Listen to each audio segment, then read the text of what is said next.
తిరుమల శ్రీవారిని తమిళ hero TVK party అధినేత విజయ్ తల్లి శోభా చంద్రశేఖర్ ఉదయం నైవేద్య విరామ సమయంలో స్వామివారిని దర్శించుకొని మొక్కులు చెల్లించుకున్నారు.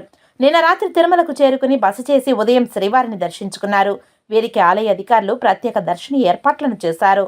దర్శనానంతరం శ్రీవారి ప్రసాదంను అందజేశారు. విజయ్ తమిళనాడులో రాజకీయ ప్రవేశం చేసి టీవీకే పార్టీతో నూతన పార్టీ ఏర్పాటు చేశారని తెలిపారు. తన కుమారుడు విజయ్ స్థాపించిన పార్టీకి తనకు శ్రీవారి ఆశీస్సుల కోసం వచ్చానని తెలిపారు. శోభా చంద్రశేఖర్తో పాటు కొర్లగుంట ముని ఉన్నారు.